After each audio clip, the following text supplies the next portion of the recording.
Alors, vous avez vu, le décor a à nouveau changé de couleur, on est plutôt dans les oranges.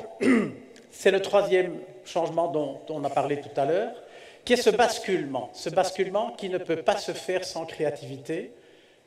Et la créativité, c'est pas penser autrement, c'est penser plus, c'est très important. Alors, à la fois, on a voulu, je dirais, avoir des approches différentes, mais aussi des champs d'application différents. Donc on a parlé d'architecture, on a parlé d'agriculture, on a parlé d'informatique, on a parlé de la santé. On va prendre deux autres domaines encore pour le dernier défi. On va parler d'enseignement et on va parler de solidarité, qui sont effectivement deux sujets extrêmement importants. Donc pour le premier, je vais demander à Olivier Crouzet, qui est là devant moi, de monter sur scène. Olivier travaille à l'école 42, que j'ai eu l'occasion de visiter au nord de Paris, et qui est vraiment un exemple à suivre de créativité en matière d'enseignement.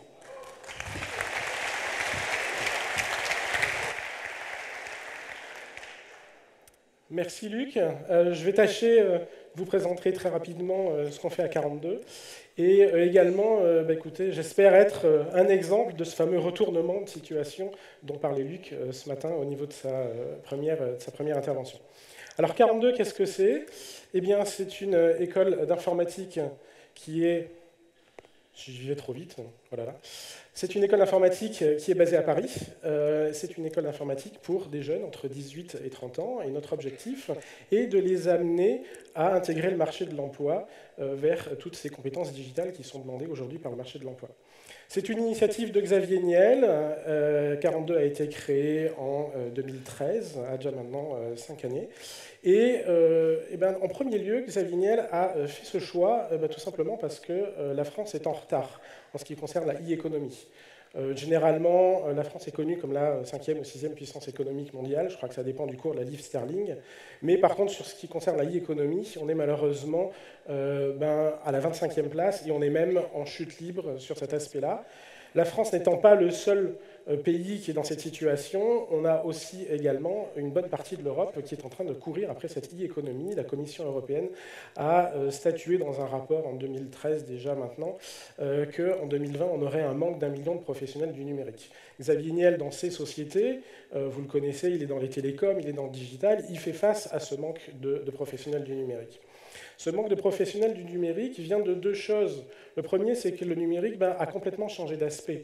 Dans les années 80, les années 90, c'était un support pour automatiser une chaîne de valeur ajoutée qu'il y avait dans les entreprises. C'était pour mécaniser un processus déjà existant. Depuis l'arrivée de l'Internet, depuis l'arrivée de toutes ces informations, tous ces gros volumes de données, aujourd'hui, l'informatique a un rôle qui est complètement stratégique et qui crée des nouveaux business models. Là où avant, un board décidait de créer un nouveau modèle, je ne sais pas, de chaussures, et que ça passait dans toutes les étapes et tous les bureaux dans votre entreprise, aujourd'hui, vous avez avec votre propre smartphone choisir le modèle de la chaussure, la couleur de la chaussure, le logo que vous voulez mettre dessus, et c'est envoyé direct à l'usine. Donc on a complètement court-circuité tout un tas de façons de penser. On a aussi un autre problème, on a ce défaut, ce manque de professionnels du numérique parce qu'on a malheureusement un système éducatif qui est complètement désynchronisé de ce qui se passe aujourd'hui dans la société. Aujourd'hui, dans les entreprises, de notre point de vue, il y a un fort besoin de collaboration et un fort besoin de ce que j'appellerais « think out of the box ». Des gens qui vont penser les choses différemment, des gens qui vont être créatifs, justement. Et malheureusement, l'école est encore trop sur une formation qui est individuelle, où quand vous essayez de collaborer, on vous dit que vous êtes en train de tricher, malheureusement, et une forme qui est un petit peu trop proche du clonage, avec des problèmes qui auront la même solution pour tous les étudiants qui sont d'un même cursus. Aujourd'hui, vous voulez être innovant sur le marché, vous voulez faire des produits qui vont avoir leur place, vous avez besoin de penser les choses complètement différemment, vous avez besoin d'avoir des gens diverses et d'origines variées qui vont, dès le départ, être là pour pouvoir construire votre produit. Donc c'est face à ces deux problématiques, finalement, ce manque d'informaticiens et le fait que notre système éducatif a beaucoup de mal à combler ce manque, que Xavier Niel a décidé de créer 42. Alors, je dois avoir une jolie image d'un des clusters, elle est un petit peu petite, je suis désolé. C'est une de nos nombreuses salles machines, on a plus de 900 ordinateurs pour nos étudiants sur notre campus parisien. Et avant de vous expliquer ce qu'au fond nos étudiants, principalement dans ce lieu-là, ces salles machines où ils rentrent et sortent 24 heures sur 24 selon leur propre organisation, on a fait deux choix qui étaient absolument importants au moment de la création de 42.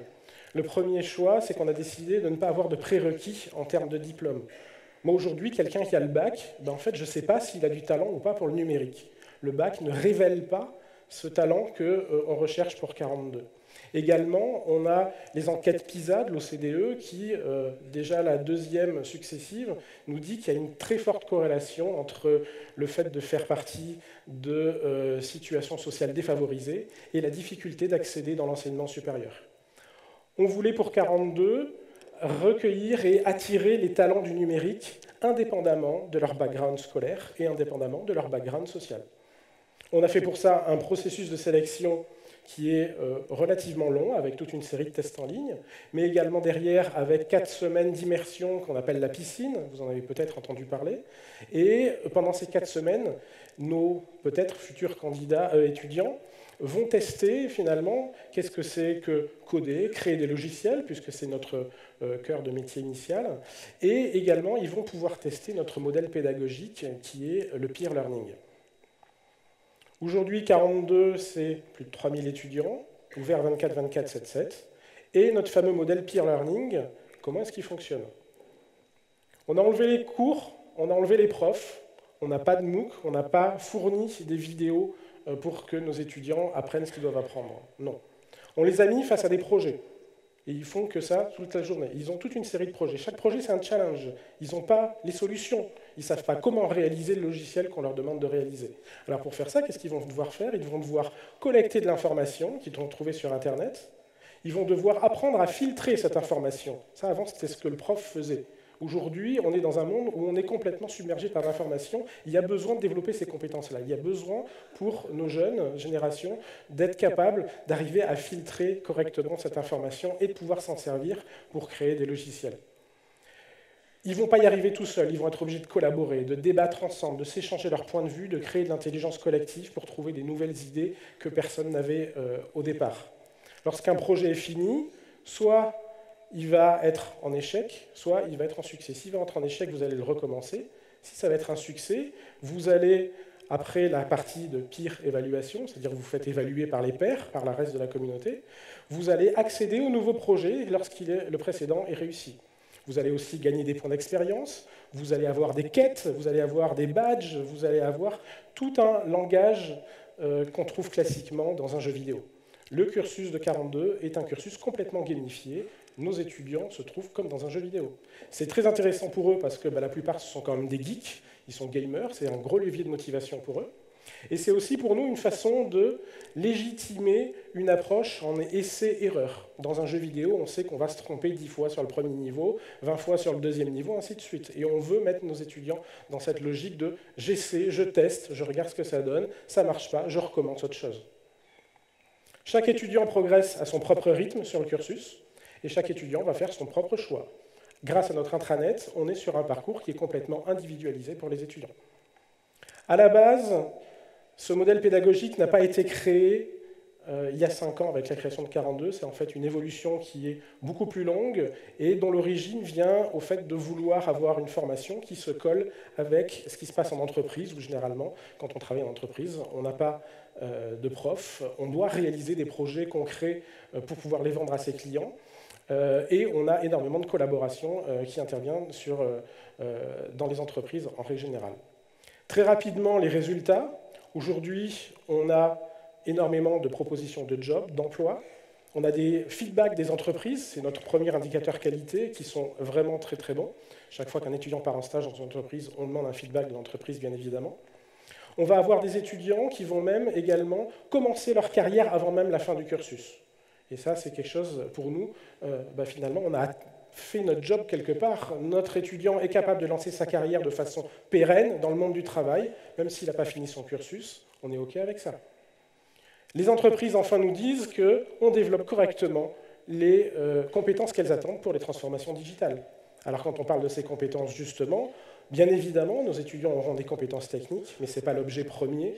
On veut développer un état d'esprit agile chez nos étudiants. On veut développer leur capacité à s'adapter, à apprendre tout au long de la vie, à collaborer, à résoudre des problèmes. La créativité est un point absolument essentiel chez nous aussi. Parce que grâce à cette créativité, nos étudiants vont pouvoir toujours avoir une longueur d'avance, typiquement sur les intelligences artificielles, qui un jour, probablement, remplaceront aussi notre propre boulot de développeur. Et elles seront capables de créer des logiciels, ces intelligences artificielles. Donc notre valeur ajoutée, la valeur ajoutée de l'être humain, sera dans cet aspect créatif. Enfin, très très rapidement, on a énormément de connexions avec des entreprises pour de nombreuses conférences, hackathons.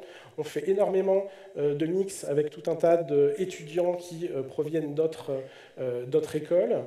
Je vous passe sous silence notre expérimentation qu'on fait avec Pôle emploi. Ce sont des gens qui ont plus de 50 ans, qui sont en chômage de longue durée et qu'on essaie de réinsérer au travers de notre modèle pédagogique.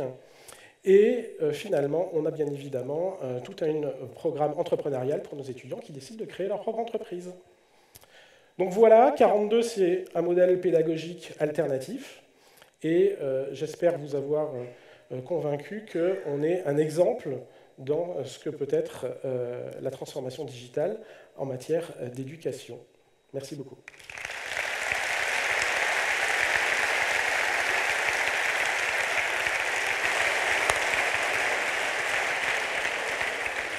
Merci.